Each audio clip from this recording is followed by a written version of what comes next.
যদি কোনো প্রশ্ন থাকে ওপেন চ্যালেঞ্জ করে বললাম, তোর যদি সাহস থাকে আর তোর যদি জন্ম এক বাপের হয় তাহলে সমালোচনা করবি না, আমার কাছে এসে প্রশ্ন করবি। এই কথা বলো ঠিক কিনা? 1-2 ঘন্টা কথা বলে যাব আর তুমি আগামীকাল গোয়ালদার মোড়ে বলবা হুজুর ওই রাজাকারের দল। বাংলাদেশ শাহজালালের দেশ, বাংলাদেশ শাহ মাকতুমের দেশ, এ বাংলাদেশ টুপিওয়ালাদের দেশ, দাড়িওয়ালাদের দেশ। বাংলাদেশ হুজুররাই চালাবে, কোন সকিনা করি না মসজিদেরা থাকতে পারবে না ইনশাআল্লাহ। যারা বলে ঠিক কিনা, ঠিক কিনা, ঠিক কিনা? আল্লাহর গোলামেরা বিচার সবার জন্য সমান, আলেমের জন্য যে বিচার, নাট্যকের জন্য সেই বিচার। কথা বলে ঠিক কিনা? বাংলার জমিনে 7 খুনের আসামি মাপ পায়। প্রেগন্যান্সি মহিলার জন্য যদি বিবেচনা হয় তাহলে বয়োবৃদ্ধ, জ্ঞানবৃদ্ধ 50 বছর কোরআনের দাওয়াত দিয়েছে, আল্লাহর কোরআনের বাকি বয়সের উপর তাকায় তাকেও মুক্তি করে দেওয়া উচিত। কথা জোরে বলে ঠিক কিনা, কিনা? বাংলার জমিনে নাট্যকিরা যদি ছাড় পায়, 7 খুনের আসামি যদি ছাড় পায়, তাহলে কোরআনের বাকি ছাড় পাবে, আল্লাহ বাবা মনুল হক ছাড় পাবে। কুষ্টিয়ার গর্ব আমির হামজাকে ছেড়ে দিতে হবে। রাজি আছো কারা কারা? জিহাদুল আল্লাহকে দেখায় দাও। লিল্লাহি তাকবীর। যারা জমিনে কালেমাকে প্রতিষ্ঠিত করতে চায়, প্রতিষ্ঠা করতে চায়, রক্ত দেয়, জীবন দেয়, ওরাই ইসলামের দল, আর বাকিগুলো সব জাহান্নামের দল। ঠিক কিনা বলে? তো আজকে আলেমদের উপরে যত নির্যাতন চালাবা, আজকে হক্কানি আলেমদের উপরে যত মামলা দিবা, ইসলামের জয়গান ততই বেশি হবে। ঠেকানোর ক্ষমতা দুনিয়ার কারণ নাই। ইসলামী আন্দোলনের মানুষের উপরে অত্যাচার যত বেশি হয়, আল্লাহর বান্দারা জনগণ তার পক্ষে তত বেশি হয়ে যায়। কথা জোরে বলে ঠিক কিনা? নির্দোষ মানুষদের উপরে যখন মামলা দিবা, নির্দোষ মানুষদের উপরে যখন অত্যাচার করবা, ওদের পক্ষে জনগণ আর আল্লাহ হয়ে যায়। ঠিক কিনা জোরে বলে? ডাক দিয়ে বলতেছে চাচা, আমার দিকে তাকায় দেখ রে চাচা, আমার তো মা নাই, আমার তো বাবা নাই। ও চাচা, ছোট্টবেলায় খেলার সাথীদের সঙ্গে যখন খেলা করতাম, সবার বাবা এসে বুকের ভিতরে চাপড়িয়ে নিত। আমি মোহাম্মদ যখন বাবার জন্য কাঁদতাম, তুমি তো বুকের ভিতরে নিয়ে আদর করতে, আমাকে তো মায়া দেখাতে। আমি তো সেই এতিম নবী। ও চাচা, আমার দিকে তাকায় দেখো রে চাচা, আমার তো মা নাই, আমার তো বাবা নাই। এতিম নবীর এই চোখের পানি আর রক্ত দেখে তোমার কি মায়া লাগে না? আমার ভাইয়েরা, আবু জেহেলের মনটা নরম হয় না। নবী আমার ডাক দিয়ে বলে, আল্লাহ তোমার কালেমা প্রচার করতে যে আমার কপাল দিয়ে রক্ত ঝরতেছে, আমার কোনো দুঃখ নাই।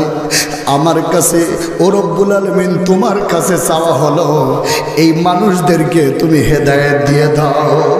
আল্লাহর গোলামেরা, আবু জেহেল নবীজির মুখ থেকে এই কথা শোনার সঙ্গে সঙ্গে বাম হাত থেকে আরেকটা পাথর নিলেন। পাথর নিয়ে আরেকটা পাথর নিক্ষেপ করলেন। নিষ্ঠুর পাথর, বুকে পেটে কোথাও লাগে না।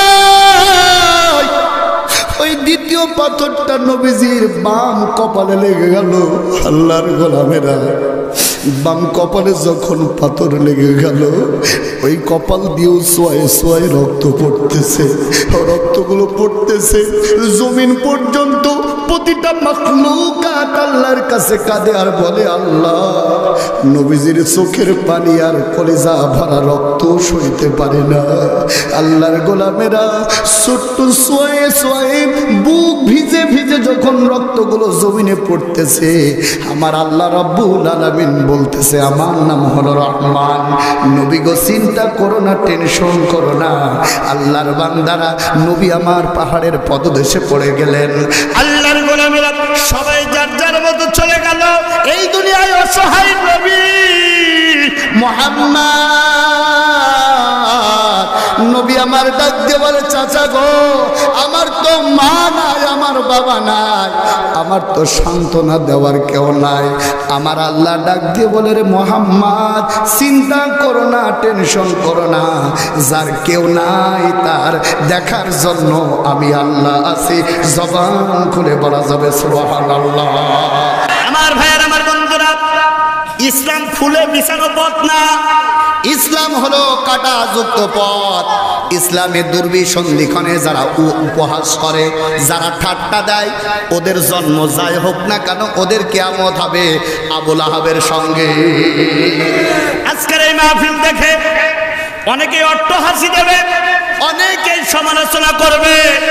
এই কমিটির ভিতরে ভেজাল আছে, হয়তোবা এই কমিটির লোকজন যারা আছে তাদের ভিতরে দুর্নীতি আছে। না, এইটা চিন্তা করবেন না। ভালো কাজ যেখানে হয় পজিটিভলি চিন্তা করবেন, আমার আল্লাহ ওর ভিতরে কল্যাণ দান করে দেবে, ঠিক কিনা? আল্লাহ রাব্বুল আলামিন বলেন, ফাযাক্কির বিল কুরআনি মান ইয়াখাফু ওয়াঈদ।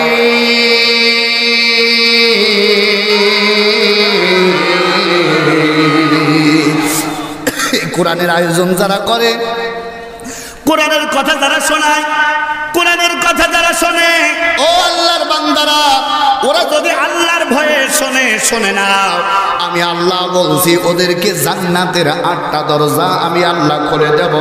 কিন্তু কোরআনের মাহফিল নিয়ে যারা ষড়যন্ত্র করে, কোরআনের মাহফিল যারা হতে দেয় না, কোরআনের মাহফিল নিয়ে যারা সমালোচনা করে, ওদের জন্য জাহান্নামের দরজাগুলো আমি খুলে দেব।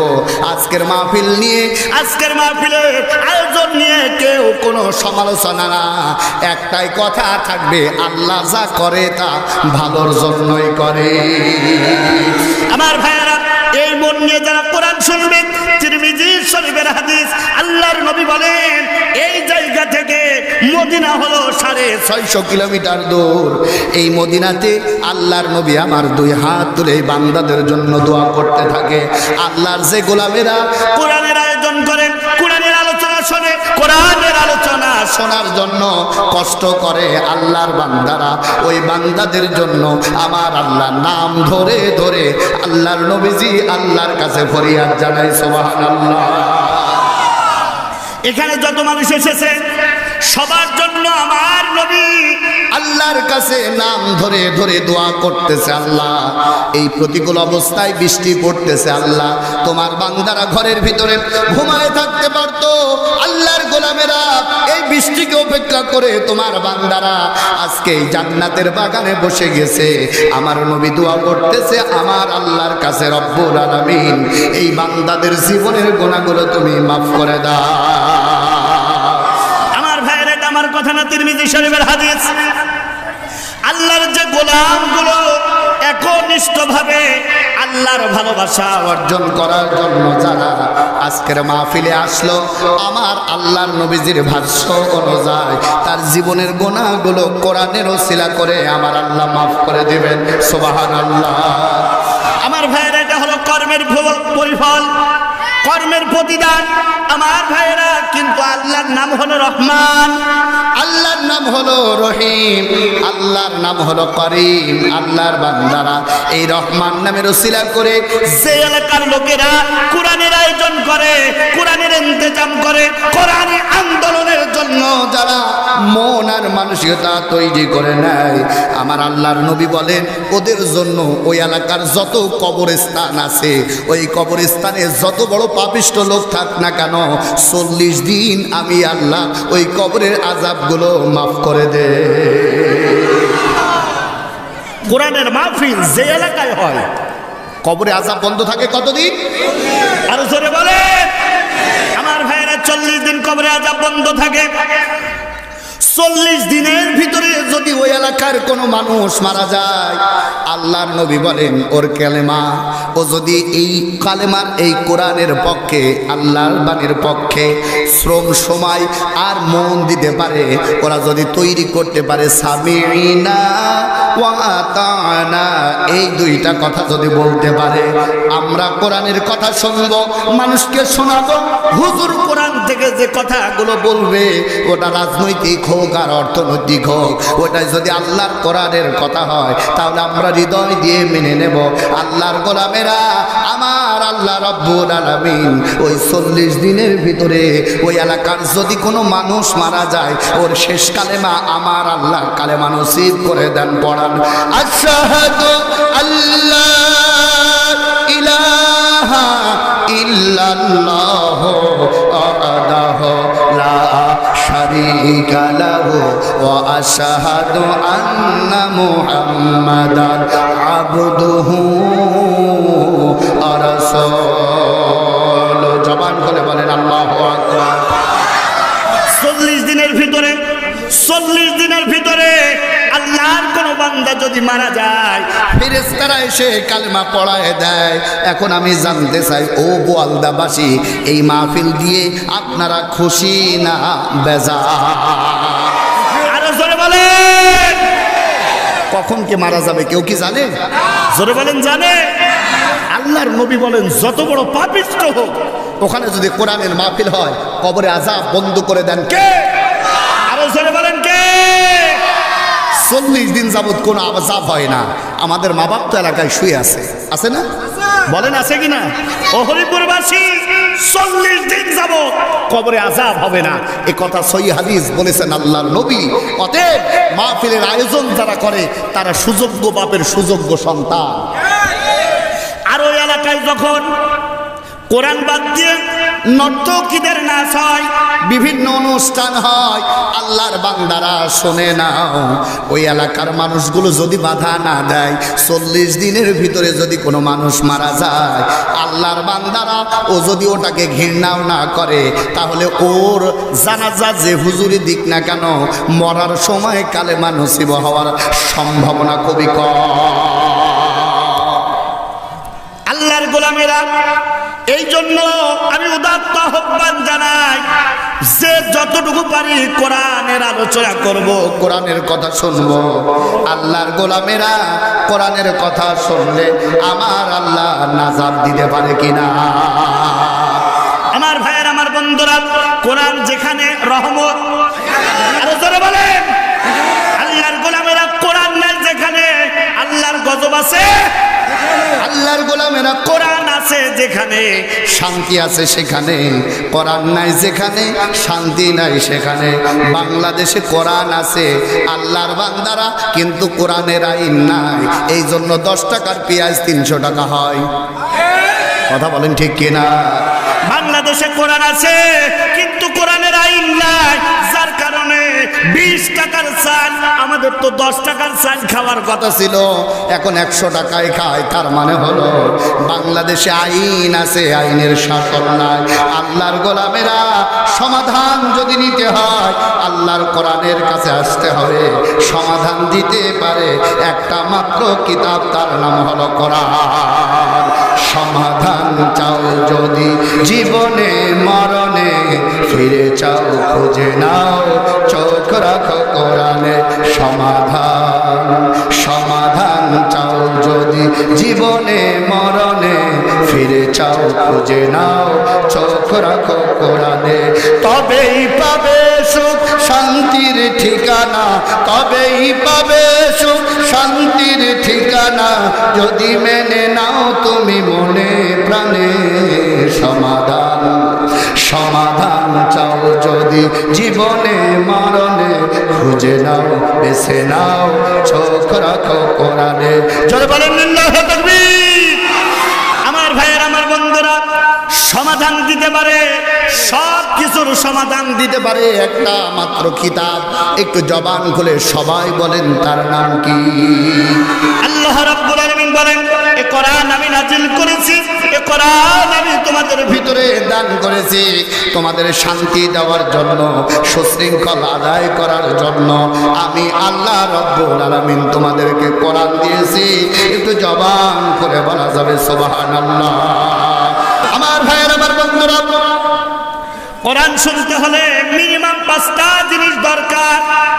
এক নাম্বার হলো কোরআন তেলাওয়াত, 2 নম্বরে সরল অনুবাদ, 3 নম্বরে শানে নজর, 4 নম্বরে ব্যাখ্যা, 5 নম্বরে বর্তমান আলোকে শিক্ষা দেওয়ার নাম হলো তাফসীর। যেহেতু আল্লাহর গোলামেরা একটা আয়াতে কারিমা আমি তেলাওয়াত করেছি 1 ঘন্টা, ইনশাআল্লাহ আমরা আল্লাহর কোরআন থেকে কোরআন কথা শুনবো, জবান খুলে আমার সঙ্গে পড়ে না বিল্লাহি মিনাশ শাইতানির রাজিম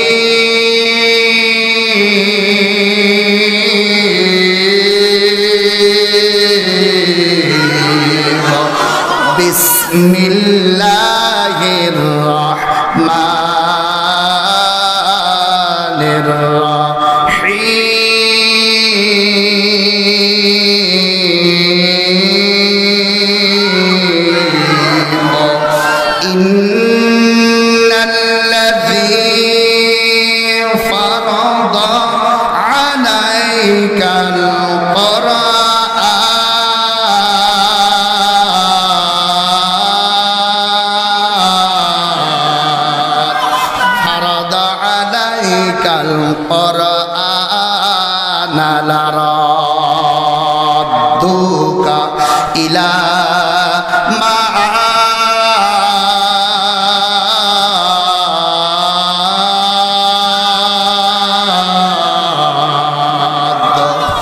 ইরশাদ হচ্ছে মহাগ্রন্থ আল কোরআন, সূরাটার নাম সূরাতুল কাসাস।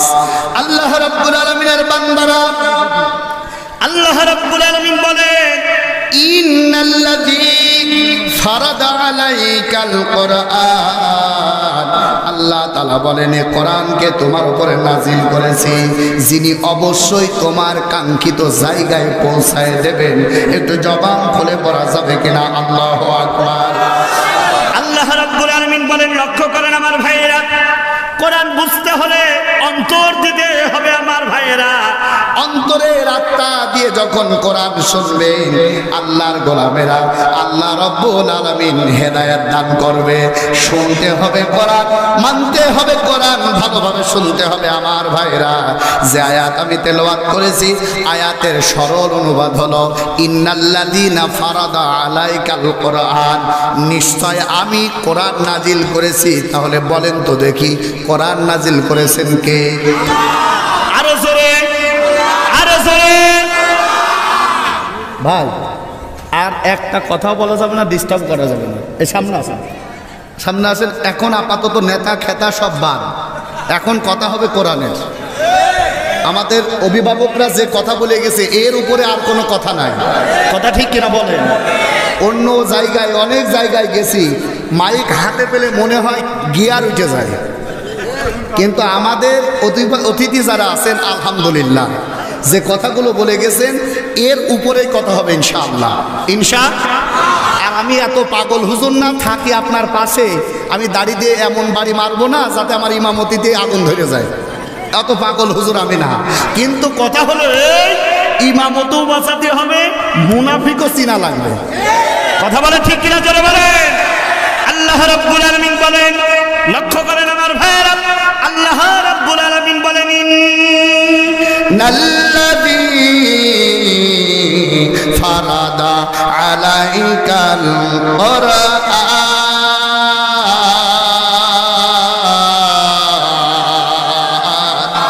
আল্লাহ বলেন ইন্নাল্লাযীনা, ও নবী আমি আপনার উপরে কোরআন নাজিল করেছি। চিন্তা করবেন না, আমি আপনার কাঙ্ক্ষিত জায়গায় পৌঁছায় দেব। যত মানুষ ষড়যন্ত্র করুক না কেন, তার কারণ এই দুনিয়ায় কোরআন নিয়ে, হাদিস নিয়ে, ইসলাম নিয়ে বলেন তো দেখি ষড়যন্ত্র কম না বেশি? আল্লাহর গোলামের আল্লাহর নবী বলেন, عن ابي هريره رضي الله تعالى عنه قال قال النبي صلى الله عليه وسلم ستفترق 70 فرقه كلهم في النار। আল্লাহর বান্দারা, আল্লাহর নবী বলেন এই দুনিয়ার ভিতরে এক নয়, দুই নয়, এই টুপিওয়ালাদের হুজুরদের দল হবে 73টা। কয়টা? টুপিওয়ালাদের। কাদের? টুপিওয়ালাদের দল হবে কয়টা? কুল্লুহুম ফিন্নার, সবগুলো যাবে জাহান্নামে। ইল্লা ওয়াহিদ, একটা দল যাবে আল্লাহর জান্নাতে আর সবগুলোকে যাবে জাহান্নামে। এখন বলেন তো দেখি ও বোয়ালদাবাসী, ওই একটা দল চিনার দরকার আছে না না? টুপিওয়ালাদের দল কয়টা? কথা বোঝা লাগবে, কয়টা? এখন হরিপুর খুঁজলে আমার মনে হয় ৭৩ দল অলরেডি হয়ে গেছে। কথা বলছেন না কেন? আমলিগ, বিএনপি আর সাসার পার্টি বাদ, এই হুজুর আর টুপিওয়ালাটা খুঁজে দেখেন। আগলা বাবা, পাগলা বাবা, ন্যাংটা বাবা, তরিকা, হাকিকত, আরেফাত, মারেফাত, শরিয়াত, সরমনা, আটরশি, ফুরফুরা, জাসদ, বাসদ, জামাত ইসলাম সহ আমার মনে হয় হরিপুরে ৭২টা দল হতে আর বাকি না। কিন্তু আল্লাহর নবী বলছেন কুল্লুহুম ফিন্নার, সব যাবে। এই কথা বলেন, আমরা তো সাধারণ মানুষ, টুপি মাথায় দিয়ে জান্নাতে যাওয়ার জন্য হুজুর তুমি ডাকো তাও তোমার দলে যায়, ও ডাকে তাও ওর দলে যায়, এ ডাকে বলে জামা খুলে বোতাম খুলে দিয়ে গুলি নিতে হবে, শহীদ হতে হবে। আমরা তাতেও প্রস্তুত, উদ্দেশ্য হলো একটাই, আমরা যাব কোথায়? আল্লাহর নবী বলেন কুল্লুহুম ফিন্নার, সব যাবে জাহান্নামে ইল্লা ওয়াহিদ, একটা দল যাবে কোথায়? এই করে বলেন, ওই একটা দল বুঝাতে হবে আজকে ইনশাআল্লাহ আমার ভাইয়েরা। তার কারণ কোন দল আপনি করেন ওটা বড় ব্যাপার না, আমার ব্যাপার হলো এমন দল করা লাগবে যেই দল করলে আমার আল্লাহ জান্নাতের 8টা দরজা খুলে খুলে দেয়। আর আমার আলোচনায় যদি কোনো প্রশ্ন থাকে ওপেন চ্যালেঞ্জ করে বললাম, তোর যদি সাহস থাকে আর তোর যদি জন্ম এক বাপের হয় তাহলে সমালোচনা করবি না, আমার কাছে এসে প্রশ্ন করবি। এই কথা বলো ঠিক কিনা?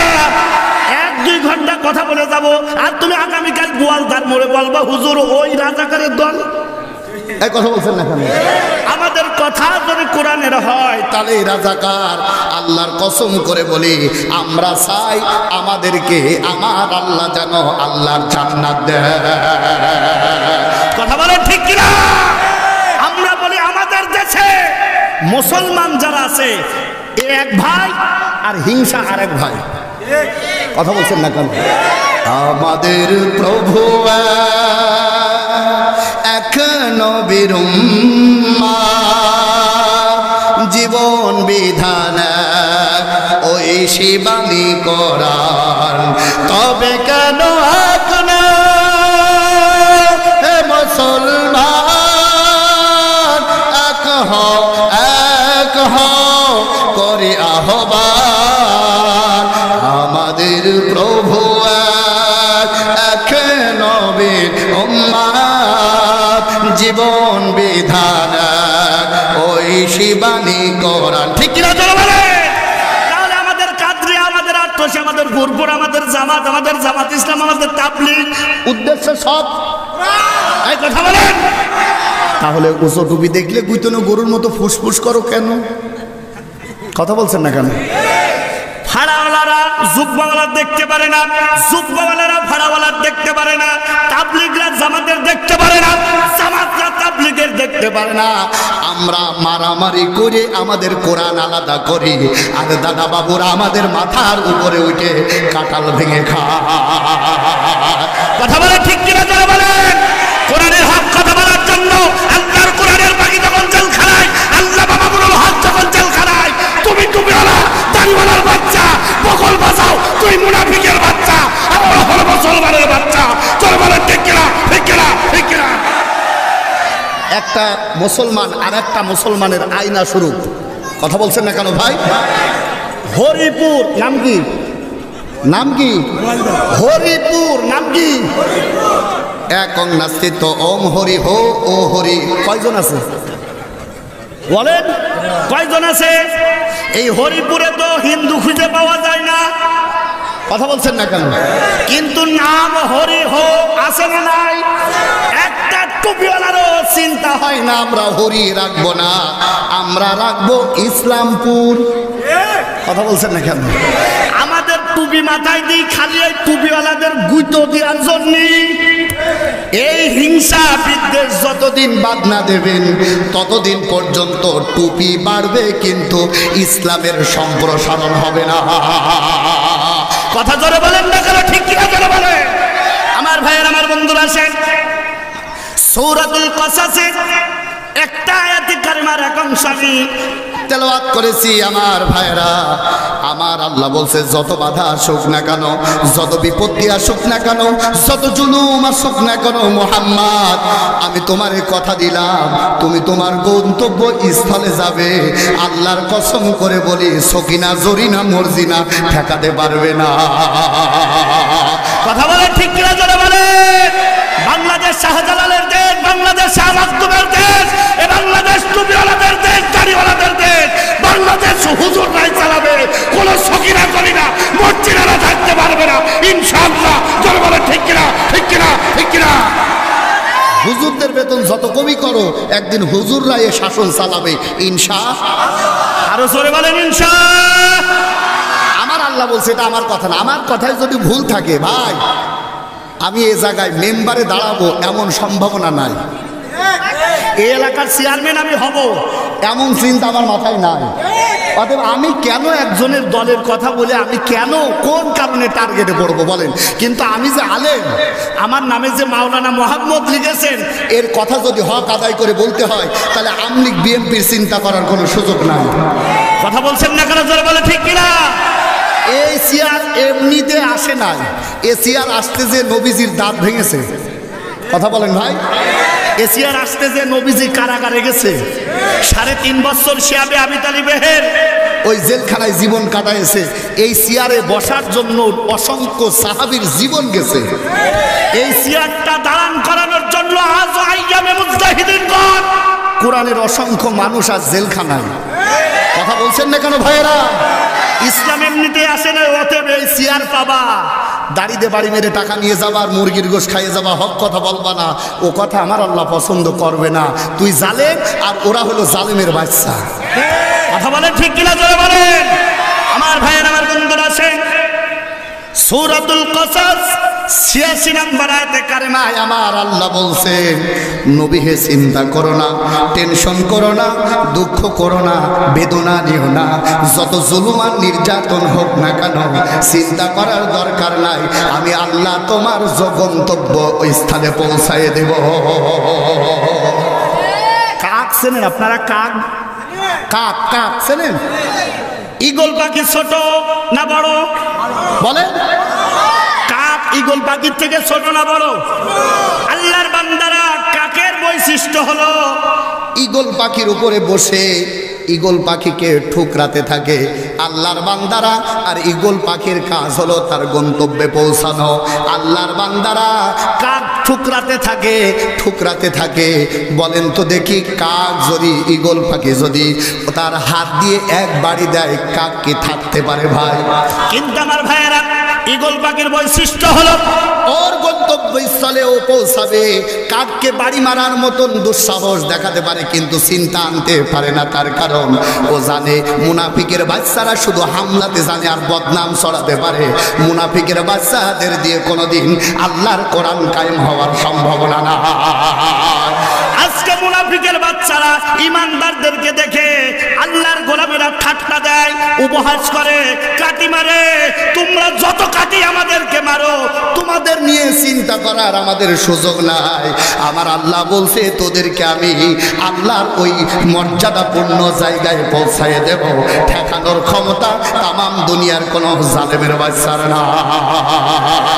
আমার ভাইয়ের, আমার বন্ধুরা আছেন, একটা আয়াত যদি জানতে হয় তার শানে নুজুল জানতে হয়।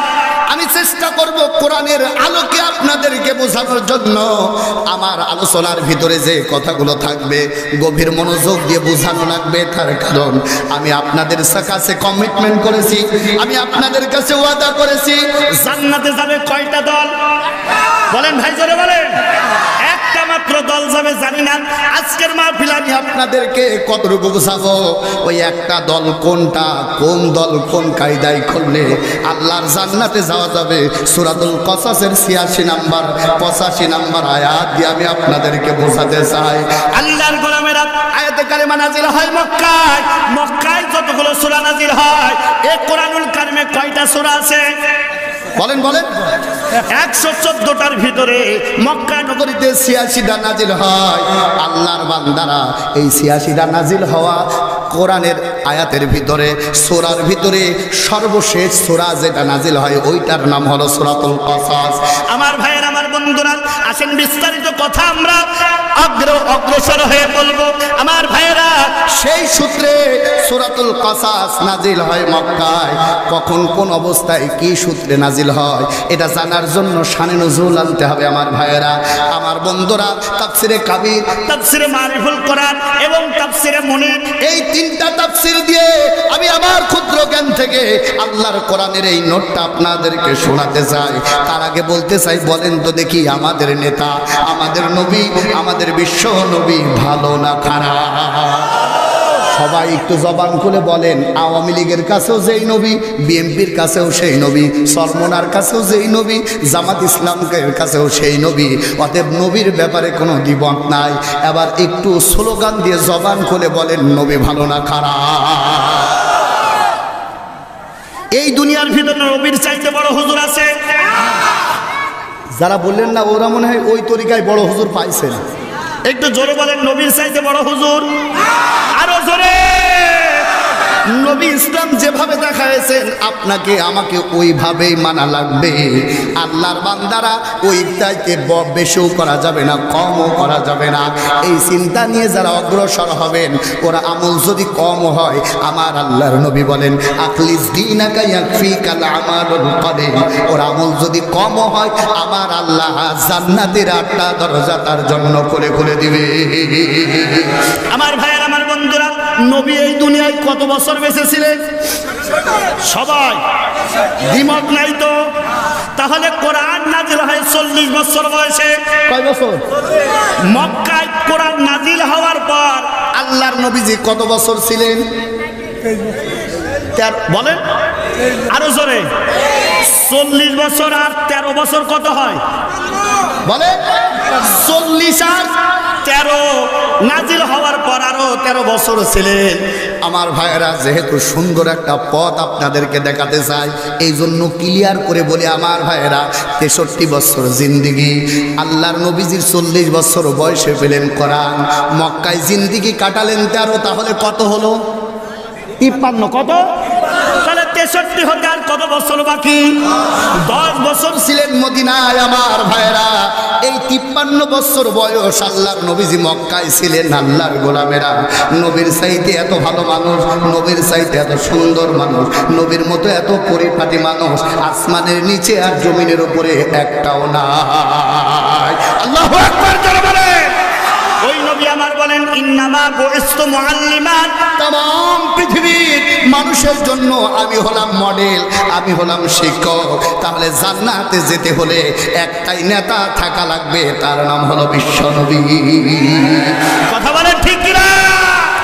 আমাদের লিডার, আমাদের নবী, আমাদের আদর্শবান মানুষ হবে একজন, তার নাম হলো বিশ্বনবী জনাবে মুহাম্মদ সাল্লাল্লাহু। আমার ভাইয়ের, আমার বন্ধুরা আছেন, আল্লাহর নবীজি মক্কা নগরীতে যখন আসলেন, অনেক বড় ঘটনা, মূল আলোচনা যেটা বলতে চাই আমার ভাইরা, আমার বন্ধুরা, খুব ভালোভাবে লক্ষ্য করে শোনা লাগবে।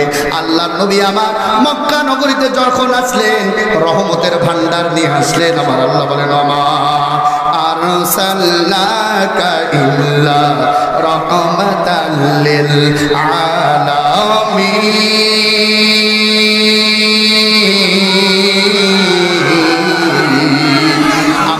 বললেন আসমানের নিচে আর জমিনের উপরে আল্লাহর যত রহমত আছে, তার ভিতরে অন্যতম রহমত হলো আমাদের নবী, বিশ্ব নবী জনাবে মুহাম্মদ রাসূলুল্লাহ। আমার ভাইয়ের, আমার বন্ধুরা, এখন আমরা যারা আছি, নবীজির মতো জীবন হলে জান্নাতি। কি নাতি? চলো বলেন। আল্লাহর গোলামেরা আছেন, ও আল্লাহর বান্দারা, আমরা তো দিন প্রচার করি, যে একটাই করি, আমাদের দিন প্রচার যদি নবীর মতো হয় তাহলে হবে 1 নম্বর, আর যদি নবীর মতো না হয় তাহলে হবে 2 নাম্বার। 2 নাম্বার দিয়ে আমার আল্লাহ কোনোদিন জান্নাত দেবেন না। আমার ভাইয়ের, আমার বন্ধুরা, নবীর চেষ্টা ছিল এলাকা থেকে অন্যায় অবিচার দূরীভূত করার জন্য। আল্লাহর গোলামেরা যত অন্যায় আর অবিচার আছে, এমনকি ওই যুগকে বলা হতো আইয়ামে জাহিলিয়াতের যুগ, ওই আইয়ামে জাহিলিয়াতের যুগকে পরিবর্তন করার জন্য আমার নবীজির চেষ্টা ছিল কিনা? একটু জোরে বলেন, ছিল কিনা? আমার ভাইয়েরা, ওই যুগে অন্যায় আর অবিচার এমন ছিল, গর্ভবতী মহিলারাও ধর্ষিত হতো। গতকালকে আমি ফেসবুকের ভিতরে দেখলাম নিজের আপন বাপ 3 বছরের মেয়েকে ধর্ষণ করেছে। আল্লাহর বান্দারা বলেন তো দেখি, আমাদের দেশে ধর্ষণ আছে না? না। আল্লাহর নবীর চেষ্টা ছিল চক্রবৃদ্ধি হারে সুদী লেনদেন চলতো মক্কা নগরীতে। আল্লাহর বান্দারা অর্থ যদি গরিব মানুষ না দিতে পারত, তাদেরকে এত বেশি নির্যাতন করত, উত্তপ্ত বালুর উপরে তাদেরকে শোয়াই দেওয়া হতো। তাদেরকে শোয়াই দেওয়ার পর তাদের বাড়ি গাড়ি সব তছনছ করে ফেলা হতো। আল্লাহর বান্দারা আজ বলেন তো দেখি, ওই চক্রবৃদ্ধি হারে সুদ আমাদের দেশে আছে না? না। একটু জবান খুলে বলে, তাহলে তুমি নামাজি, তুমি টুপিওয়ালা, তুমি দাড়িওয়ালা, তুমি জুব্বাওয়ালা, তুমি ইসলামওয়ালা, তোমার জীবনে যদি সুদ থাকে তাহলে তোমার ইসলাম আর নবীর ইসলাম এক না। কথা বলছেন না কেন? বোয়ালদাতে তো সুদ নাই, কথা বলছেন না কেন? এই হরিপুরে 39টা মসজিদ, কয়টা? এই 39টা মসজিদ যখন আছে, 39 জন আলেম তো আছে। এই কথা বলেন, এখন এই 39টা মসজিদে নামাজ হয়, আমার মনে হয় সর্বনিম্ন 2 থেকে 3 কাতারের বেশি হয় না। তাহলে তুমি যে নামাজ পড়তেছো, নবীজির চেষ্টা ছিল সুদ উঠায় দেওয়ার জন্য। তোমার নামাজ আর নবীর নামাজ এক হয় কিনা দেখো। নবী আন্দোলন করেছেন সুদ তোলার জন্য, আর তুমি নাই নামাজের পার্টিতে বসেই সুদের টাকার হিসাব করো।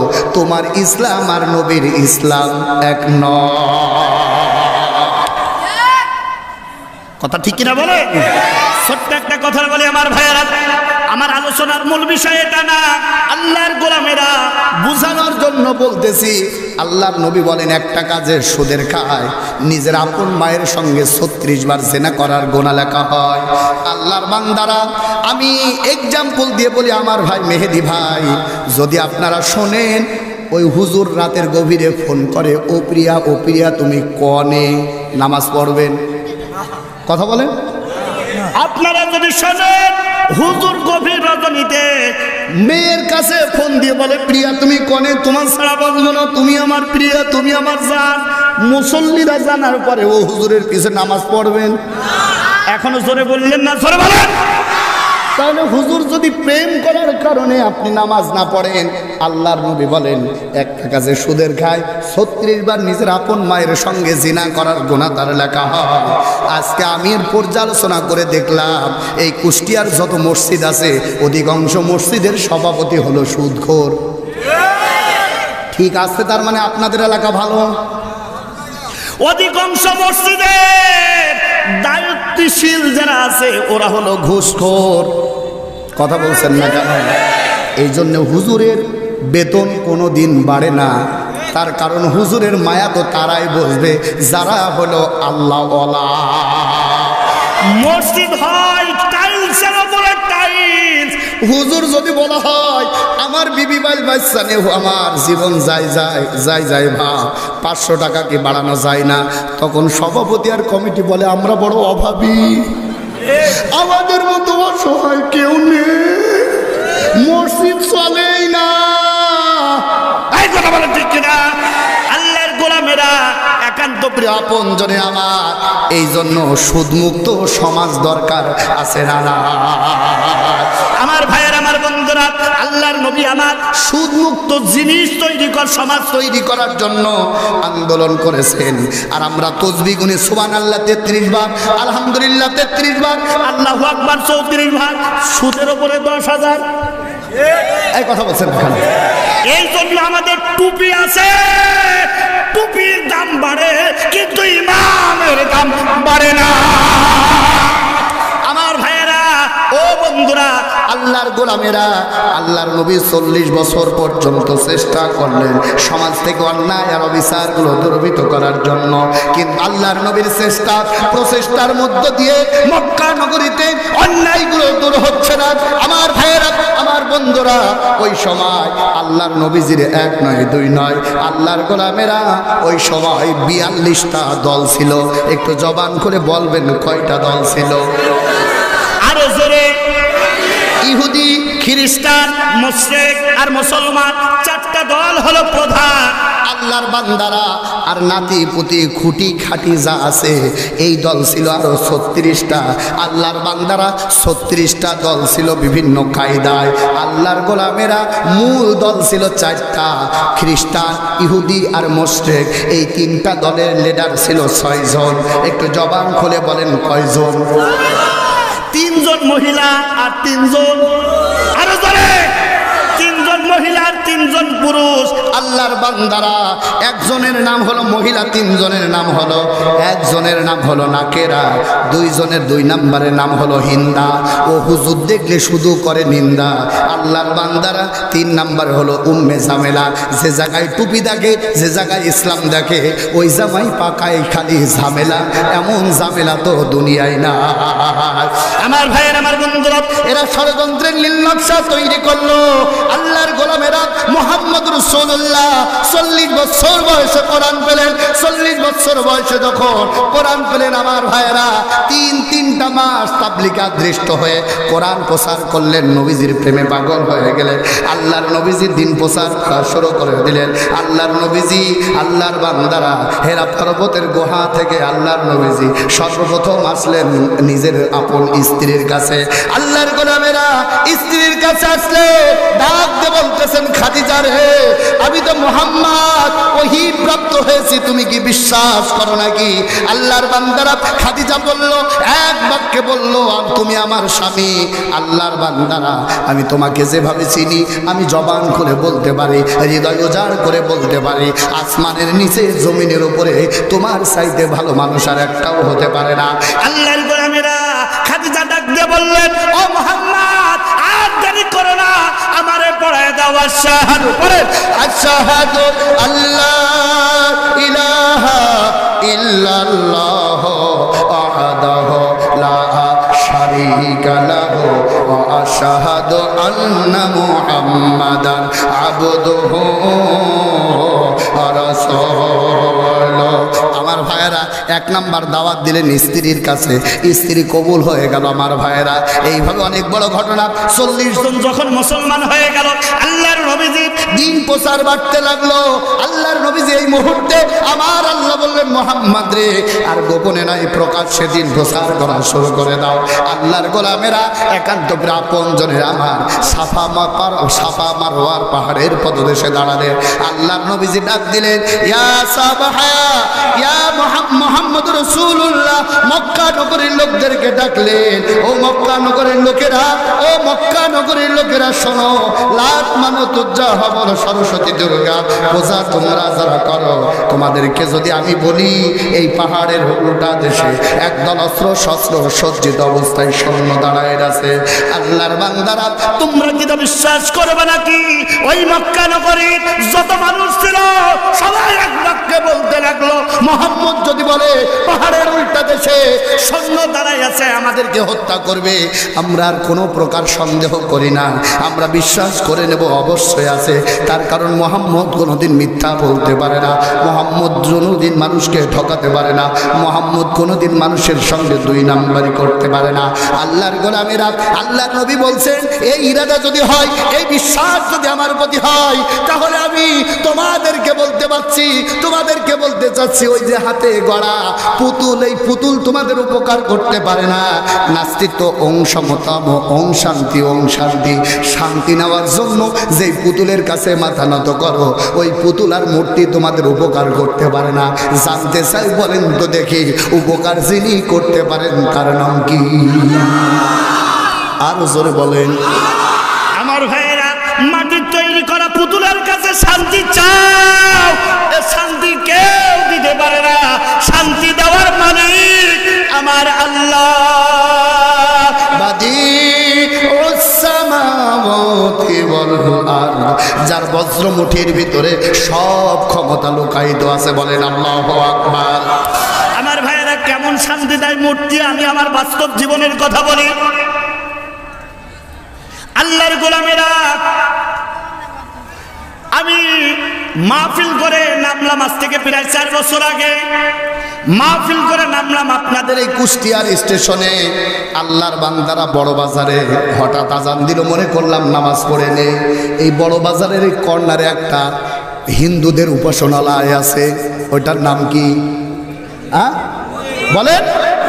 মন্দির আছে। ওর পাশেই কিন্তু একটা মসজিদ আছে না, আছে না? চিন্তা করলাম মসজিদে নামাজটা আদায় করে যায়। আল্লাহর গোলামেরা, আমার বাস্তব জীবনে কোনোদিন আমি ওই মূর্তি পূজাও দেখি নাই, কোনোদিন দেখার চেষ্টাও করি নাই। আল্লাহর বান্দারা, হঠাৎ করে চিন্তা করলাম বক্তা মানুষ, এখান থেকে কিছু শিক্ষার দরকার আছে। চিন্তা করলাম এখন দেখব কোন আকারেরা শান্তি খোঁজে। হুজুর মানুষ টুপি খুলে বগলের নিচে নিলাম, তার কারণে টুপি দেখতে তো ওরা আবার চিন্তা করবে হুজুর আবার আমাদের মন্দিরে কেন, হয়তোবা কোনো নাশকতা তৈরি করবে। তার কারণ হুজুর মানেই মামলা। এই কথা বলছেন না কেন? যদি কবরে থাকে তাও মামলা হয়। এই কথা বলেন। এক বুড়ি থানায় গেছে, থানায় যে দারোগার কাছে বলছে, ও বাপ, তোমার চাচা বলে উঠে আসছিল কবর থেকে 10 বছর আগে মারা গেছে। কয় কেন? কয় এই যে নাশকতামূলক মুজিব হত্যার মামলায় কে যেন কায়দায় পড়েছে, তোমার চাচাও বাদ পড়ে নাই। ও খোকা, আমার মোবাইল নাম্বার ডানে। কয় কেন চাচি? কয় জানো না আগামী যে সময় আসছে তোমার চাচা আবার আসতে পারে।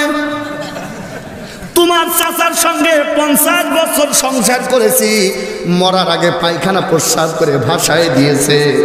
কত যত্ন আমি বুড়ি করেছি। ও আইসে কুষ্টিয়ার মজমপুরে বোম মারিয়ে যায়, কিন্তু আমি বুড়ির কথা মনে থাকেন, একবার দেখা করার সুযোগ হয় না। আমার মোবাইল নাম্বার নেই, আমার চেয়ারম্যানের নাম্বার নেই। এবার যদি তোর চাচা আছে কিছু না হোক আমার কাছে মোবাইল করবি, রিমান্ডে তোদের নেওয়া লাগবে না, আমি রিমান্ডে নেব। এ কথা বলছেন না কেন? চাচা থাকে কবরে, মামলা হয় উপরে। কথা বলছেন না কেন ভাই? এমন জায়গায় আমরা বসবাস করি, হুজুর যেখানে নাশকতায় সেখানে। আল্লাহর কসম করে বলি, আল্লাহর কোরআনের হুজুর যারা হয় ওরা নাশকতা চায় না, ওরা চায় কাঠি পৃথিবীর ভিতরে বাংলার জমিনে শান্তি আনয়ন করার জন্য। কথা বলে ঠিক কিনা জোরে বলে। আমার ভাইয়েরা, মন্দিরের পাশ দিয়ে টুপি খুলে দেখলাম যাইতো।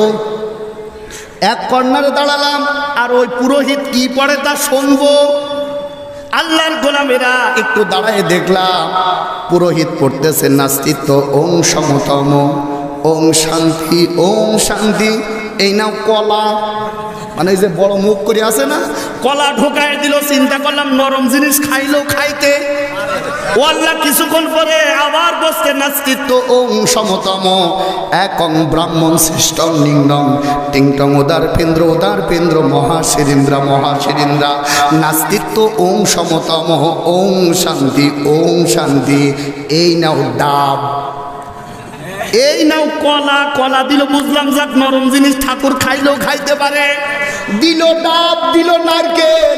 ও আল্লাহর বান্দারা, চিন্তা করলাম নারকেল আর ডাব, ডাবের দাম বেশি না নারকেলের দাম বেশি? এই জন্যই তো ডাবের বুরকা লাগে, নারকেলের বুরকা লাগে, ডাবের বুরকা লাগে না। কথা বোঝেন না? 12 বছর 18 বছরের নাতনি পরে টেলিস্কোপ। আর বুড়ি জাত দেখলে আমাদের যুবকরা কোনোদিন তাকাবে না। ও পর্দা দেয় 4টা, এ হলো নারকেল। এই কথা বলে ঠিক কিনা? আর ডাব যেগুলো আছে ওগুলো টেলিস্কোপ পরে ঘুরে বেড়ায়, যাতে ফিরি ফিরি মাল। এই কথা বলছেন। আল্লাহর বান্দারা, আমাদের তো ডাব যেগুলো ছিল ওগুলোকে পর্দা দেওয়ার দরকার ছিল। ডাব যায় আগে টেলিস্কোপ করে এই ব্রিজের কর্নারে। আর আল্লাহ আল্লাহ করছিলাম, আল্লাহ এই ব্রিজের লাইটগুলো জ্বলছিল না, এখন জ্বলছে। এই জ্বলছে, এই জ্বলার কারণে মাহফিলে যাচ্ছে যাকে জ্বলছে। আর আল্লাহর কাছে দোয়া করলাম, আল্লাহ এই বাল্বগুলো যারা জ্বলায় দিল, আল্লাহ তুমি তাদের হায়াত বাড়ায় দাও। তার কারণ বাল্বগুলো বন্ধ হয়ে এই টেলিস্কোপ মার্কা ডাব মার্কা মহিলাদের কুকাম এখানে বাড়িয়ে যায়। কথা বলছেন না কেন? আল্লাহর বান্দারা দিল ডাব আর নারকেল। চিন্তা করলাম এই ডাব আর নারকেল ঠাকুর খাই কোন কায়দায়? ছোটবেলায় মানুষের কাছ থেকে ডাব পাড়িয়ে খাইছি, খাইছে যেটা খাইছি সেটা খাইছি, দুই একদিন চাচার কাছে তাও ডাব। ওই ডাব পাড়ার পরে ইট দিয়ে মাইও ভাঙে না। যুবক মানুষ কনে দা কনে বটি ফেল কাঠ, তারপরও ভাইয়ে দাঁত দিয়ে চিবাইয়ে ছিটতে পারি নে। আর ঠাকুর খাই কোন কায়দায় না দেখে আজকে যাব না। আল্লাহর বান্দারা আস্তে আস্তে আস্তে আস্তে পিছনের দিকে গেলাম, যে দেখতেছি পিছনের দিকে যেটা লেজ আছে লেজ, ওই পিছনের দিকে এক ডাকাত বস্তা বাঁধে থুয়ে দিয়েছে, আর এদিকে ঠাকুর পড়তেছে ওম শান্তি ওম শান্তি। তার মানে শান্তি শুধু ঠাকুরের, জনগণের না। কথা বলে ঠিক কিনা? ওদের এই দুনিয়ায় কোন মূর্তি, কোন নেতা, কোন খেতা শান্তি দিতে পারে না। শান্তি দেওয়ার মালিক একমাত্র। জবান খুলে বলেন কে? আমার ভাইয়ের, আমার বন্ধুরা, আল্লাহর নবী ডাক দিয়ে বলেন, ও মক্কা নগরীর লোকেরা, তোমাদের এই মূর্তি শান্তি দিতে পারে না। শান্তি দিতে পারে যাহা আশহাদু, পড়েন, আশহাদু আল্লাহ ইলাহা ইল্লাল্লাহ লা শারীকা লাহু ওয়া আশহাদু আন্না মুহাম্মাদান আবদুহু ওয়া রাসূলুহু। আমার ভাইয়েরা, মনটা একটু নরম করে দেন। নবীজির কথা, দিন প্রচারের কথা, নবীজির কষ্টের কথা, 2টা মিনিট মনটা নরম করে দেন। আরে বাবা, নবীজির কষ্টের কারণে চোখে যদি পানি আসে, মনে করতে হবে ওই দিলটা আল্লাহর জান্নাতে যাবে। আমার ভাইয়ের, আমার বন্ধুরা, খুব ভালোভাবে লক্ষ্য করেন। আল্লাহর নবী যখন বললেন লা ইলাহা ইল্লাল্লাহ, নেই কোনো মাবুদ আল্লাহ ছাড়া, নেই কোনো ক্ষমতাবান, একটু জবান খুলে বলেন কে? সামনে ছিল আবু জেহেল, উতবা, সাইবা, মুগিরা, তদানীন্তন কাফেরেরা, বড় বড় লিডাররা সামনে ছিল। আমার ভাইয়েরা, একজন টাইকো হামান ছিল, ওর নাম হলো উতবা। নাম কি?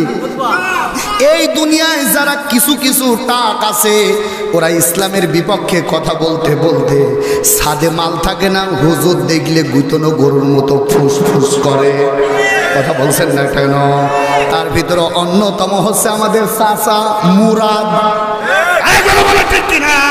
কিছুদিন ক্ষমতা পায়ে হুজুর ধর, হুজুর মার, হুজুর ধরে নাস্তা কর, মাহিয়া মাহিকে কলের ভিতরে ঢুকায় আল্লাহ এমন জব্দ করে কষলো, টাকার বাইরে বেরোতে পারে না।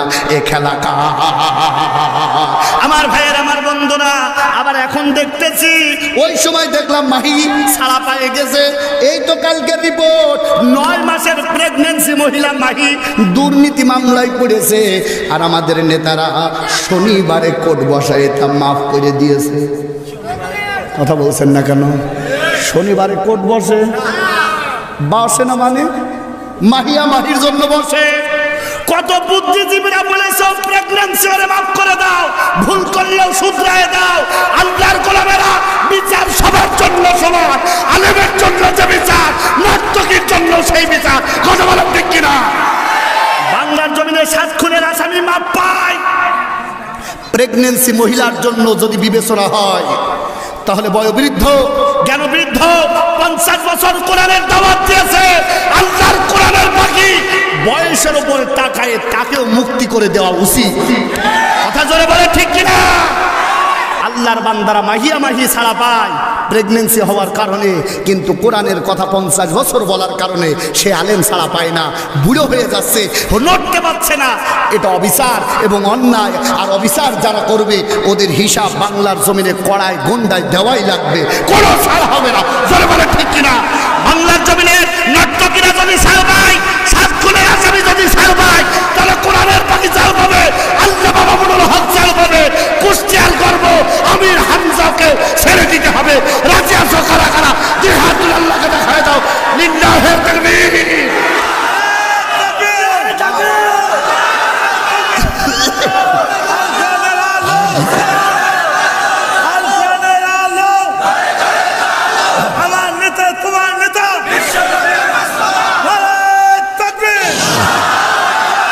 এটা কোনো রাজনীতি না। আমি বলতে চাচ্ছি আলেমের জন্য যে বিচার বাংলাদেশের মুসলমান হিসাবে আমি দাবি জানাই, সবার জন্য বিচার এক হওয়া দরকার।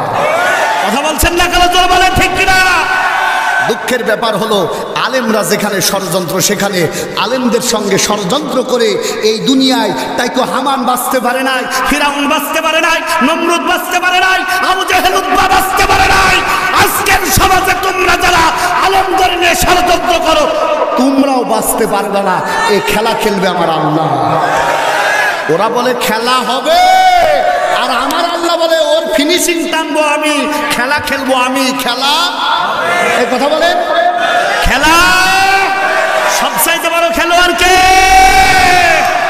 অতএব যত চিল্লাও খেলা হবে, মরণ খেলা খেলবেন আমার আল্লাহ।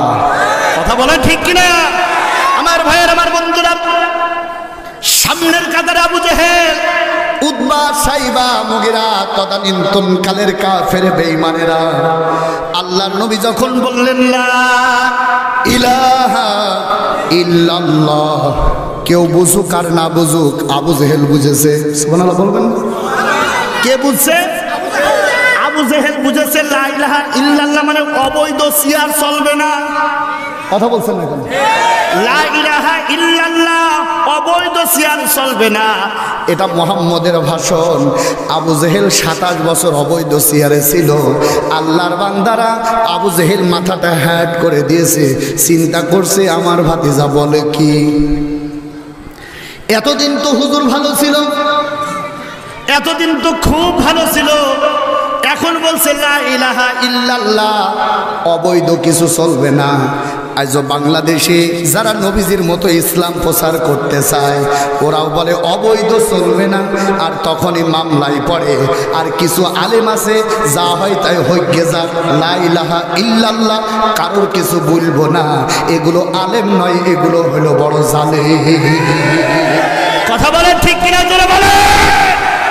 এই কাতারে যারা আছে কুল্লুহুম ফিন্নার, আমি নবীজির জীবনী দিয়ে বলছি, সুবিধাবাদী জিন্দাবাদ এমন স্লোগান ইসলামে। এই কথা বলে, এমন সুযোগ কোনোদিন নাই আমার ভাইয়েরা। আল্লাহর নবী বললেন লা ইলাহা ইল্লাল্লাহ, তার মানে হলো অবৈধ। বলেন, জোরে বলেন। আবু জেহেল চিন্তা করলেন এত সাধের সিয়ার আমি ছাড়বো। মোহাম্মদ চিন্তা করো না, তোরে আমি রাখবো না, তারপরও সিয়ার ছাড়বো না। আজকে হক্কানি আলেমদের উপরে নির্যাতন, স্টিম রোলার চলতেছে। যারা অবৈধ ক্ষমতায় আছে ওরাই কেবল হক্কানি হুজুরদের দেখতে পারে না। জোরে বলছেন না কেন? জোরে বলেন, ঠিক কিনা? আমার ভাইয়ের, আমার বন্ধুরা, আমি কোন দলের নাম বলতেছি না। যদি মামুর বাড়ির দরজায় ধাক্কা লাগে আমার কিছু করার নাই, তার কারণ আমি কোরআন থেকে বলতেছি। আমার ভাইয়েরা, আল্লাহর নবী যখন বললেন লা ইলাহা ইল্লাল্লাহ, আবু জেহেল মাথাটা হ্যাক করে ফেললেন। লক্ষ্য করেন আমার ভাইয়েরা, পিছন দিক থেকে এক টাক ছিল, ওর নাম হলো উতবা। বাংলাদেশে অধিকাংশ টাক হলো ইসলামের বিপক্ষে। উতবা গুতো মারে, ও আবু জেহেল তোমার ভাতিজারে ঠেকাও, তা না হলে কিন্তু আগামী দিন আমাদের বেলও বাজবে না, ব্রেকও ধরবে না। যে গাড়ির বেল আর ব্রেক নাই, ও বাড়ি বুড়ি গঙ্গায় ডুববে, তা ওটার ক্ষমতা না। মোহাম্মদ বলে কি? হুজুর মানুষ মিলাদ পড়বে, পরের বাড়ি খাবে, আর ইল্লাল্লাহ বলবে, এটাই ওর কাজ। ও আবার সিয়ার টিয়ার নিয়ে কথা বলার কি দরকার? কথা বলছেন না কেন? এ কথা কিন্তু আবু জেহেল আমার না, আমার দেখে গুতনো গরুর মতো করে লাভ নাই। আমি পরের বাড়ি খাই ভাই, ইমামতি করি। আমি কোরআন থেকে বলতে চাচ্ছি আমার ভাইয়েরা। আবু জেহেল চিন্তা করলো ভাতিজারে এই সময় যদি থামানো না যায় তাহলে আমাদের সিট তো বাঁচবে না। আল্লাহর বান্দারা, আবু জেহেল আল্লাহর গোলামেরা আর দেরি করলেন না, ডাক দিয়ে বলতেছে মুহাম্মদ এই কালেমা জমিনে দেওয়ার দরকার নাই, মসজিদে দাও, আমার কোনো সমস্যা নাই। আল্লাহর বান্দারা যারা কালেমাকে মসজিদের ভিতরে আবদ্ধ করে ওদের কোনো জ্বালা নাই, ওদের কোনো জেল নাই, ওদের কোনো জুলুম নাই। আর আমি বলি যারা শুধু মসজিদে কালেমা রাখতে চায় ওরা ইসলামের কোনো দল না। আওয়াজ দিয়ে জোরে বলতে হবে, কথা ঠিক কিনা জোরে বলেন। যারা জমিনে কালেমাকে প্রতিষ্ঠিত করতে চায়, প্রতিষ্ঠা করতে চায়, রক্ত দেয়, জীবন দেয়, ওরাই ইসলামের দল, আর বাকিগুলো সব জাহান্নামের দল, ঠিক কিনা বলে? আমার ভাইয়ের, আমার বন্ধুরা, আবু জেহেল ডাকতে বলতেছে মুহাম্মদ এটাই কি তোমার শেষ কথা? আল্লাহর নবী বললেন, এর চাইতে বড় কথা আমার কাছে আর নাই। এই কথা থেকে এতটুকু পরিমাণ নড়তে পারবো না। আল্লাহর বান্দারা, একান্ত প্রিয় আপনজনের আমার, আবু জেহেল আর দেরি করলেন না। এখানে যারা হাজি আছেন, হাজিউল হারামাইন আছেন, আপনারা জানেন ওই পাহাড়ের পদদেশে বড় বড় পাথরগুলো পড়ে আছে। আবু জেহেল আর দেরি করলেন না, দুই হাতের ভিতরে 6টা পাথর নিলেন। মনটা নরম করে দেন, যেই নবীর চেহারাতে জীবনে কোনোদিন মশামাছি বসে না, যেই নবীর বদনের ভিতরে মশামাছি বসা আমার আল্লাহ হারাম করে দিয়েছেন। আবু জেহেল তিনটা করে দুই হাতের ভিতরে 6টা পাথর নিয়ে নিলেন। আল্লাহর বান্দারা 6টা পাথর নেওয়ার পর আবু জেহেল একটাবার মুহাম্মদের দিকে তাকালেন। জোরে বলবেন আল্লাহু আকবার। আল্লাহর নবীর দিকে একটাবার তাকানোর সঙ্গে সঙ্গে তাফসিরে কাবিরের ভিতরে পড়লাম, একটাবার নবীজির দিকে তাকানোর সঙ্গে সঙ্গে নবীজির চেহারার মায়ার কারণে আবু জেহেলের দুই হাত থেকে 2টা পাথর পড়ে গেল। একটু জবান খুলে বলা যাবে কিনা সুবহানাল্লাহ? আমার ভাইয়ের, আমার বন্ধুরা, 6টা পাথরের ভিতরে 2টা পাথর পড়ে গেল, রাখলো আর 3টা। আবু জেহেল বুঝতে পারলেন, আমি যদি মুহাম্মদের দিকে আর একটাবার তাকাই, আমার হাতের পাথরগুলো ওর মায়ার কারণেই পড়ে যাবে, মুহাম্মদের দিকে আর তাকানোর সুযোগ নাই। আবু জেহেল, আমার ভাইয়েরা, বুঝতে পারলো নবীজির মায়া ভরা মুখের দিকে তাকাইলে হাতের ভিতরে পাথর পর্যন্ত পড়ে যায়। আল্লাহর গোলামেরা, এই নবীর দিকে আবু জেহেল আর তাকালেন না। আল্লাহর গোলামেরা, বাম হাতে 2টা পাথর, ডান হাতে 2টা পাথর, ডান হাতের 2টা পাথর বাম হাতের ভিতরে আর একটা ঢোকায় দিলেন। মুহাম্মদের দিকে তাকায় না। আল্লাহর গোলামেরা, ওই পাথরটা আবু জেহেল জোরে টান দিয়ে নবীজির দিকে মারলেন। আল্লাহর গোলামেরা, নিষ্ঠুর পাথর আমার নবীজির মুখে লাগে নাই, নবীজির মুখে লাগে নাই, নবীজির পেটে লাগে নাই। নিষ্ঠুর পাথরটা জোরে নবীজির ডান কপালের উপরে লেগে গেল। নবীজির ডান কপালে যখন পাথর লেগে গেল, ও আমার ভাইয়েরা, পাথরের কি নির্মম ইতিহাস আমি আপনাদেরকে বোঝাতে পারবো না। কিন্তু আপনারা যদি ট্রেন লাইনের কাছে যান, ওই ট্রেন লাইনের ভিতরে বড় বড় পাথরগুলো দেখতে পাবেন। আল্লাহর বান্দারা, মনের ভিতরে কল্পনা করে দেখেন, ওই বড় বড় পাথরগুলো আবু জেহেল হাতের ভিতরে নিল। হাতের ভিতরে ডান হাতে যখন পাথর নিল একটা, জোরে যখন মারল, আল্লাহর গোলামেরা, ওই নিষ্ঠুর পাথর নবীজির বুকেও লাগে নাই, মুখেও লাগে নাই। নবীজির কপাল মোবারক যখন লেগে গেল, আল্লাহর নবী আমার ডান হাত দিয়ে কপালটা জাপটে ধরলেন, ডান হাত দিয়ে কপালটা জাপটে ধরলেন।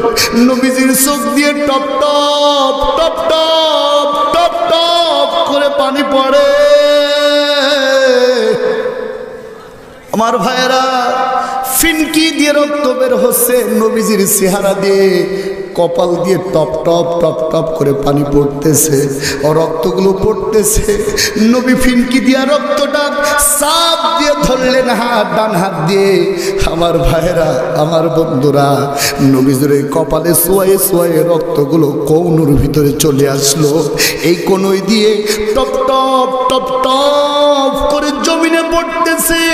মনে হচ্ছে যেন জমিনগুলো আমার আল্লাহকে ডাক দিয়ে বলে, আল্লাহ, যেই নবীজিকে তুমি অহংকার করে সুন্দর করে তৈরি করেছো, ওই নবীজির বদনের রক্তের চাপ আমরা সইতে পারি না। মাটি ডাক দেয়, আল্লাহ রে।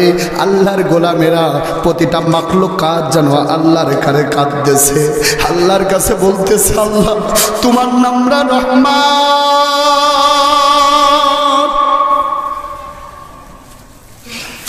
ও রব্বুল আলামিন, তোমার নাম না রহিম।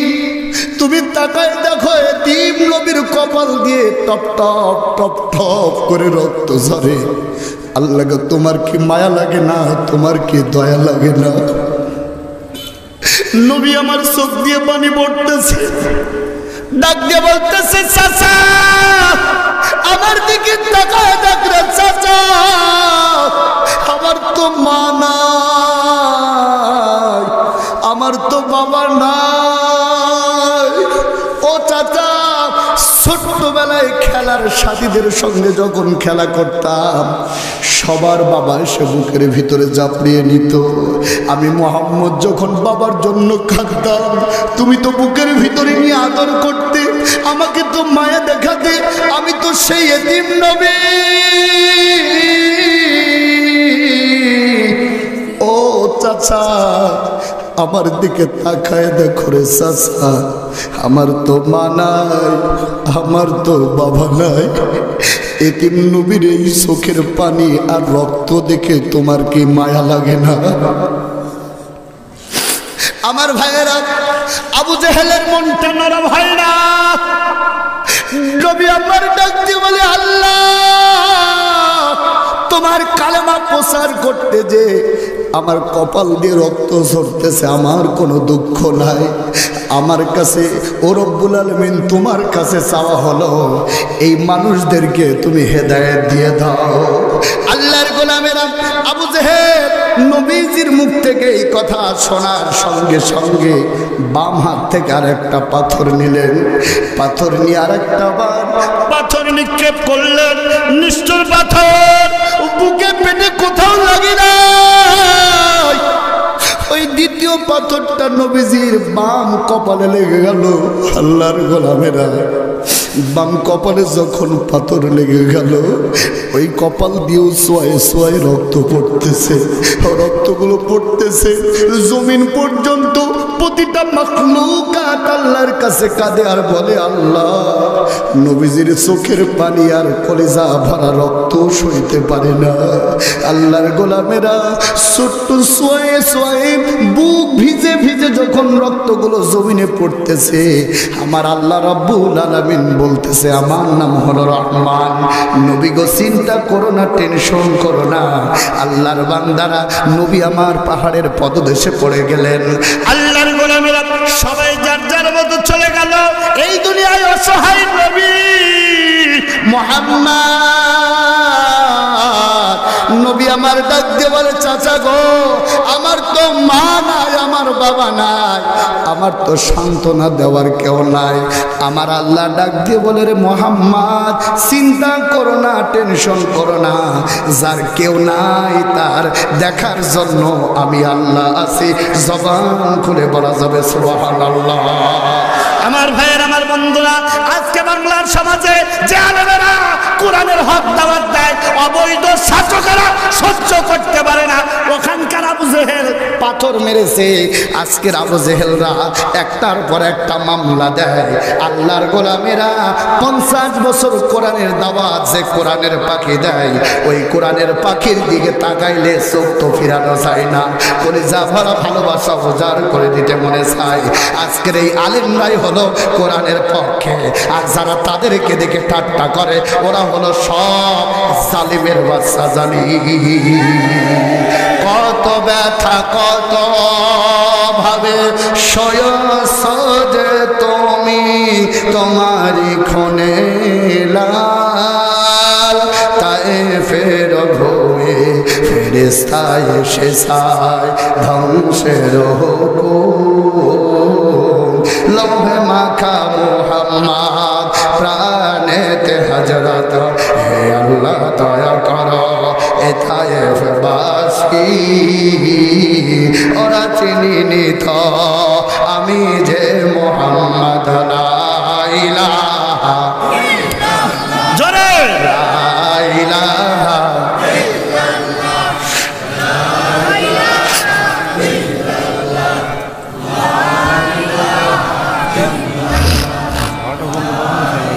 কত বাজে দেখি সেরে দিচ্ছে। আমার ভাইয়ের, আমার বন্ধুরা, খারাপ লাগছে? দোয়া করে দেবো ভাই। আমার ভাইয়ের, আমার বন্ধুরা, একান্ত আপনজনের আমার নবীর সারাটা গা রক্তে রঞ্জিত হয়ে গেছে। পাহাড়ের পদদেশে নবী আমার শুয়ে গেছেন। আল্লাহর বান্দারা সবাই যার যার মতো চলে যায়। হঠাৎ করে আমির হামজার কানে চলে গেছে এতিম নবী মুহাম্মদ।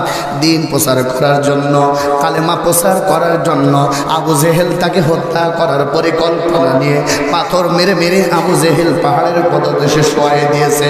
আমার ভাইয়ের, আমির হামজা চলে গেল। আল্লাহর নবীজিকে রক্তাক্ত অবস্থায় দেখে আমির হামজা নিল না, দৌড়ায় চলে গেল আবু জেহেলের বাড়িতে। আল্লাহর গোলামেরা আবু জেহেলের বাড়িতে যে তীর আর ধনুক দিয়ে জোরে আঘাত করলেন, ফিনকি দিয়ে রক্ত বের হলো।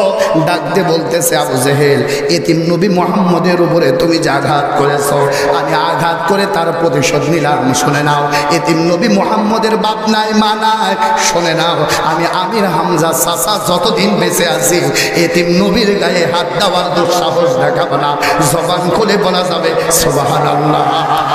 আমার ভাইয়ের, আমার বন্ধুরা, একান্ত আপনজনে আমার আমির হামজা নবীজির কাছে যে বলতেছে, ভাতিজা খুশি হয়ে যাও, চিন্তা করো না যে আবু জেহেল তোমারে রক্তাক্ত করেছে, ওই আবু জেহেলকে আঘাত করে আমি রক্তাক্ত করে দিয়েছি। আল্লাহর নবী, বিশ্ব নবী, কোনা চোখের কোনা দিয়ে আবার পানি ঝরতেছে। ডাক দিয়ে বলতেছে, চাচা গো, তুমি কার রক্ত ঝরিয়েছো এটা দেখার ব্যাপার না। আমি যদি খুশি হই, আমি তোমার পক্ষে খুশি হয়ে যেতে পারি। তুমি যদি একটা বারের মতো পড়ে নিতে পারো, আশহাদু আল্লাহ ইলাহা ইল্লাল্লাহু ওয়াহদাহু লা শারীকা লাহু ওয়া আশহাদু আন্না মুহাম্মাদান আবদুহু ওয়া রাসূলুহু। আমির হামজা ডাক দিয়ে বলে, যার প্রতিশোধের নেশা নাই, রক্তের বদলে রক্ত চাই না, ওটা তো সাধারণ মানুষ নয়, ওটাই হলো আল্লাহর নবী। আমি আর দেরি করতে চাই না, আমার পড়ে দাও আশহাদু, পড়েন আশহাদু আল্লাহ ইলাহা ওয়াহদাহু লা শারীকা লাহু ওয়া আশহাদু আন্না মুহাম্মাদান আবদুহু ওয়া রাসূলুহু। আমির হামজা মুসলমান হয়ে গেল। নবীজির আঘাত দেখে, নবীজির রক্ত দেখে মুসলমানদের সংখ্যা বেড়ে যেতে লাগলো। আজকে আলেমদের উপরে যত নির্যাতন চালাবা, আজকে হক্কানি আলেমদের উপরে যত মামলা দিবা, ইসলামের জয়গান ততই বেশি হবে। ঠেকানোর ক্ষমতা দুনিয়ার কারণ নাই। ইসলামী আন্দোলনের মানুষের উপরে অত্যাচার যত বেশি হয়, আল্লাহর বান্দারা জনগণ তার পক্ষে তত বেশি হয়ে যায়। কথা জোরে বলেন, ঠিক কিনা? নির্দোষ মানুষদের উপরে যখন মামলা দিবা, নির্দোষ মানুষদের উপরে যখন অত্যাচার করবা, ওদের পক্ষে জনগণ আর আল্লাহ হয়ে যায়, ঠিক কিনা? জোরে বলেন। আমার ভাইয়ের, আমার বন্ধুরা, ইসলামের জয়গান আরো বেড়ে গেল। আবু জেহেলের মাথা ঠান্ডা না গরম? একটু জোরে বলেন। আমার ভাইয়ারা গরম হতে লাগলো। আল্লাহর বান্দারা অবৈধ যারা, অবৈধ পথে ইনকাম যারা করে, ওরা বাইরে আসলে বাঘ আর ঘরে গেলে বিড়াল। কথা বলছেন না কেন? অধিকাংশ সবার কথা না, আল্লাহর বান্দারা নেতা স্লোগান দেয়, ওরে জোরে হুজুর ধর, হুজুর মার, হুজুর ধরে নাস্তা কর। ও নেতা বাড়ি গেলে বিড়াল হয়ে যায়। তার কারণ ও অবৈধ পন্থায় যত রাস্তা আছে ওর হোম মিনিস্টার জানে। এমন লোক ছিল আবু জেহেল। কে ছিল? ওর বোন নাম হলো নাকেরা। নাম কি? আরো জোরে। নাকেরা। বাড়ি যে বলতেছে, এতিম নবী মোহাম্মদ যে জ্বালানো জ্বালায়। মোহাম্মদ কি যেন নতুন ধর্মের উদ্দীপনা নিয়ে সামনে অগ্রসর হচ্ছে। মোহাম্মদ যখন কোরআন পড়ে, মানুষগুলো যেন দলে দলে তার কাছে চলে যায়। জবান খুলে বলা যাবে কিনা সুবহানাল্লাহ। আমার ভাইয়ের, আমার বন্ধুরা, একান্ত আপনজনে আমার, গানে যুবকদেরকে যত টানে, নাচে যুবকদেরকে যত টানে, তার চাইতে কোটি কোটি গুণ বেশি টানে তার নাম হলো কোরআন। অনেকদিন আগে আমাদের মুফতি মমতাজ, মুফতি মমতাজ না বাংলাদেশে সে এখন মুফতি, সে তো দাঁড়িয়ে বলেছে যে আমি মুফতি। সিয়াসি তার হাদিস সব তার জানা। মুফতি মমতাজ গান গাইলো, ফাইটে যায়, ফাইটে যায়, মলম দেওয়ার জায়গা নাই। কিছুদিন এমন চলা চলল, ঘাটে মাঠে যত জায়গায় সব জায়গায় ফাইটে যাচ্ছে, মলম দেওয়ার লোক নাই। কিছুদিন দেখলাম ও গান আর চলছে না। চলছে। কিছুদিন পরে আর একজন দেখলো, আমার ঘুম ভাঙাইয়া দিল রে মরার কোকিলে। এ গান যে চলা চলল আল্লাহর বান্দারা কিছুদিন পরে ওই গান নাই, কিন্তু আমার কেন যেন মনে হয় আজ থেকে 1500 বছর আগে সূরা ফাতিহা নাজিল হয়েছে। ও সময় শুনতে যত মজা, এখন শুনতেও সে মজা যারা পরিমাণ কমে নাই, তার নাম হলো কোরআন। কথা বলছেন না কেন করে বলেন? হাফিজুরের কণ্ঠে একরকম, ও আল্লাহর বান্দারা খোরশেদ আলমের কণ্ঠে আর এক রকম, ঠিক কিনা বলেন? আনসারী হুজুরের কণ্ঠে আর এক রকম। কেমন মধু আমার আল্লাহ দান করে দিয়েছেন, এর ভালোবাসা কমে না। আবু জেহেল চিন্তা করলো মানুষগুলো দলে দলে দলে দলে মোহাম্মদের কাছে যায়, কি করতে যায় শুনবো। আবু জেহেল নিজেও আল্লাহর নবীজির ঘরের কর্নারে যে খানটা লাগায় দিলেন, একটু জবান খুলে বলা যাবে কিনা সুবহানাল্লাহ? আবু জেহেল নিজে চলে গেলেন নবীজির বাড়ির কর্নারে, কানটা লাগায় দিলে। আমার আল্লাহ ডাক দিয়ে বলে, মুহাম্মদ, অন্য জিন যত কণ্ঠ দিয়ে কোরআন পড়ো, আজকে তো তাল লাগায় পড়ো। তার কারণ জালেমের বাচ্চা জালেম, ডাকাতের বাচ্চা ডাকাত। আবু জেহেল তোমার ঘরের কর্নারে, জবান খুলে বলা যাবে কিনা সুবহানাল্লাহ? আমার ভাইয়ের, আমার বন্ধুরা, আল্লাহর নবী তেলাওয়াত করছেন আর